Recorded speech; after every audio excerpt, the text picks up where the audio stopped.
आज आप सुने मासिक शिवरात्रि व्रत कथा।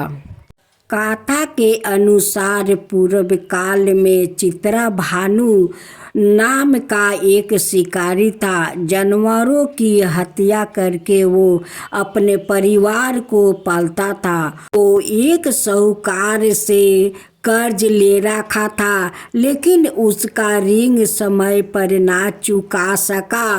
क्रोधित साहूकार ने शिकारी को शिव मठ बंदी बना लिया। संयोग से उस दिन शिवरात्रि थी। शिकारी ध्यान मगन होकर शिव संबंधी धार्मिक बातें सुनाता रहा। चतुर्दशी को उस दिन शिवरात्रि व्रत की कथा भी सुनाई। शाम होते ही साहूकार ने उसे अपने पास बुलाया और ऋण चुकाने के विषय में बात की। शिकारी अगले दिन सारा ऋण लौटा देने का वचन देकर बंधन से छूट गया। अपनी दिनचर्या की भांति वो जंगल में शिकार के लिए निकला, लेकिन दिन भर बंदी गिरह में रहने के कारण भूख प्यास से व्याकुल था। शिकारी खोजता हुआ वो बहुत दूर निकल गया। जब अंधकार हो गया तो उसने विचार किया कि रात जंगल में ही बितानी पड़ेगी। वो वन एक तालाब के किनारे एक बेल के पेड़ पर चढ़ कर रात बिताने का इंतजार करने लगा। बिल्व वृक्ष के नीचे शिवलिंग था, जो बेल पत्रों से ढका हुआ था। शिकारी को उसका पता ना चला। परवा बनाते समय उसने जो टहनियाँ तोड़ी वो संयोग से शिवलिंग पर गिरती चली गई। इस प्रकार दिन भर भूखे प्यासे शिकारी का व्रत भी हो गया और शिवलिंग पर बेलपत्र भी चढ़ गया। एक पहर रात्रि बीत जाने पर एक गर्भिणी हिरनी तालाब पर पानी पीने पहुंची। शिकारी ने धनुष पर तीर चढ़ाकर ज्यों ही प्रांचा खींची। हिरनी बोली, मैं गर्भिणी हूँ, शीघ्र ही प्रयास करूँगी। तुम एक साथ दो जीव की हत्या करोगे तो ठीक नहीं है। मैं बच्चे को जन्म देकर शीघ्र ही तुम्हारे समक्ष प्रसूति हो जाऊंगी, तब मार लेना। शिकारी ने प्रचंचा ढीली कर दी और हिरनी जंगली झाड़ियों में लुप्त हो गई। प्रचंचा चढ़ाने और ढीली करने के वक्त कुछ बिल्व पत्रा अनायासी ही टूट कर शिवलिंग पर गिर गया। इस प्रकार उसने अनजाने में ही प्रथम प्रहार का पूजन भी संपन्न हो गया। कुछ ही देर बाद एक और हिरनी उधर से निकली। शिकारी की प्रसन्नता का ठिकाना ना रहा। समीप आने पर उसने धनु पर बाण चढ़ाया। तब उसने देखा हिरनी ने बिन मार्ता पूर्वक निवेदन किया, हे शिकारी, मैं थोड़ी देर पहले तीर्थु से निमृत हुई हूँ, कामातुर विरहिणी हूँ, अपने प्रिया की खोज में भटक रही हूँ। मैं अपने पिता से मिलकर शीघ्र ही तुम्हारे पास आ जाऊंगी। शिकारी ने उसे भी जाने दिया। 2 बार शिकार को खोकर उसका माथा ठनका। वो चिंता में पड़ गया। रात्रि का आखिरी पहर बीत रहा था। इस बार भी धनुष से लग कर कुछ बेलपत्र शिवलिंग पर जा गिरे और दूसरे पहर की पूजा भी संपन्न हो गई। तभी एक अनय हिरनी अपने बच्चों के साथ उधर से निकली। शिकारी के लिए यह सावानिरी में अवसर था।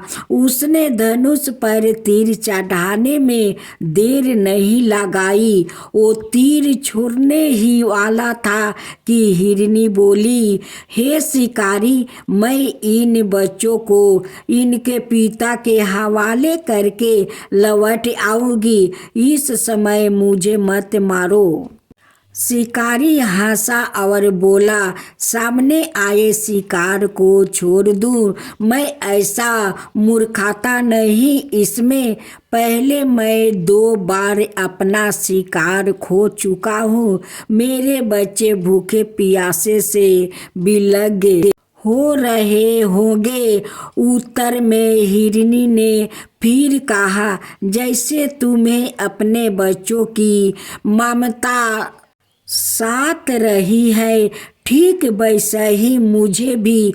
हे शिकारी, मेरा विश्वास करो। मैं इन्हें इनके पिता के पास छोड़कर तुरंत लौटने की प्रतिज्ञा करती हूँ। हिरनी का दुख भरा सवाल सुनकर शिकारी को उस पर दया आ गई।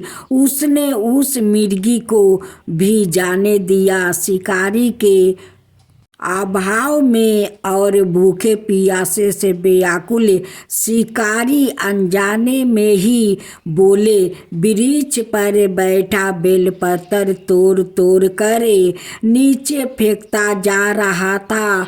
पाँव फटने को हुई तो एक हष्ट पुष्ट मिर्ग उसी रास्ते पर आया। शिकारी ने सोच लिया कि इसका शिकार वो अवश्य करेगा। शिकारी की तनी पर चंचा देख कर मिर्गी मिनित सवार में बोली, हे शिकारी, यदि तुमने मुझसे पूर्व आने वाली 3 मिर्गियों और छोटे छोटे बच्चों को मार डाला है तो मुझे भी मारने में विलंब ना करो, ताकि मुझे उनके वियोग में एक क्षण भी दुख ना सहन पड़े। मैं उन हिरनियों का पति हूँ। यदि तुमने उन्हें जीवन दान दिया है तो मुझे भी कुछ क्षण की जीवन देने की कृपा करो। मैं उनसे मिलकर तुम्हारे समक्ष उपस्थित हो जाऊंगा। मिर्ग की बात सुनते ही शिकारी के सामने पूरी रात का घटना चक्र घूम गया। उसने सारी कथा मिर्ग को सुना दी। तब मिर्ग ने कहा, मेरी 3 पत्नियां जिस प्रकार प्रतिज्ञाबद्ध होकर गई है, मेरी मृत्यु से अपने धर्म का पालन नहीं कर पाएगी। अंत जैसे तुमने उन्हें विश्वास पत्रा बन कर छोड़ा है, वैसे ही मुझे भी जाने दो। मैं उन सब के साथ तुम्हारे सामने शीघ्र ही उपस्थित होता हूँ। शिकारी ने उसे भी जाने दिया। इस प्रकार सुबह हो गई। उपवास, रात्रि जागरण और शिवलिंग पर बेलपत्र चढ़ाने से अनजाने में ही पर शिवलिंग रात्रि की पूजा पूर्ण हो गई। पर अनजाने में ही की गई पूजन का परिणाम उसे तत्काल मिला। शिकारी का हिंसक हृदय निमृत हो गया, उसमें भगवत शक्ति का वास हो गया। थोड़ी ही देर बाद वो मृग सपरिवार शिकारी के समक्ष उपस्थित हो गया ताकि वो उनका शिकार कर सके, किंतु जंगली पशुओं की ऐसी सात्विकता सामूहिक प्रेम भावना देखकर शिकारी को बड़ी ग्लानि हुई। उसने मृग परिवार को जीवन दान दे दिया। अनजाने में ही शिवरात्रि का व्रत का पालन करने पर भी शिकारी को मोक्ष की प्राप्ति हुई। जब मृत्यु के काल में यमदूत उसके जीव को लेने जाने आए तो शिवगणों ने उन्हें वापस भेज दिया और शिकारी को शिवलोक में ले गए। शिव जी की कृपा से ही अपने इस जन्म में राजा चित्राभानु अपने पिछले जन्म को याद रख पाए और महाशिवरात्रि के महताब को जानकर उसका अलग जन्म में भी पालन कर पाए। जय शिवा ओमकारा, प्रभु हरे शिवा ओमकारा, ब्रह्मा विष्णु सदा शिव अर्धंगिनी धारा। ओम जय शिवा ओमकारा, एकानन चतुरानन पंचानन राजे, शिव पंचानन राजे। हंसासन गरुड़ासन विषवाहन साजे। ओम जय शिवा ओमकारा, दो भुज चार चतुर भुज दश भुज अति सोहे, तीनों रूप निरखता त्रिभुवन जनि मोहे। ओम जय शिवा ओमकारा, अक्षर माला बने माला मंदी माला तारी, चंदन मृग मद सोहे बोले सुभिकारी। ओम जय शिवा ओमकारा, श्वेतांबर पीतांबर गंबर अंगे, सनकादिक बरे मादिकी भूतादिकी संगे।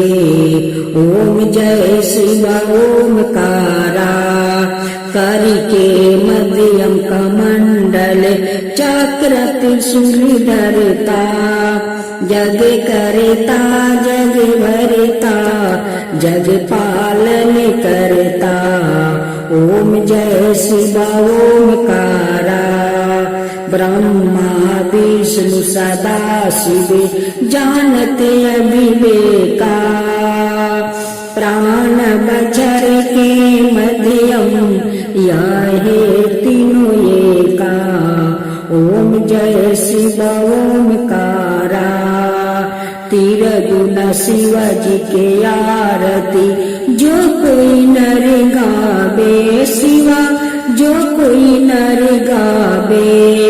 कहत शिवानंद स्वामी मन भजत शिवानंद स्वामी, मन बाचित फल पावे। ओम जय शिवा ओमकारा, जय शिवा ओमकारा।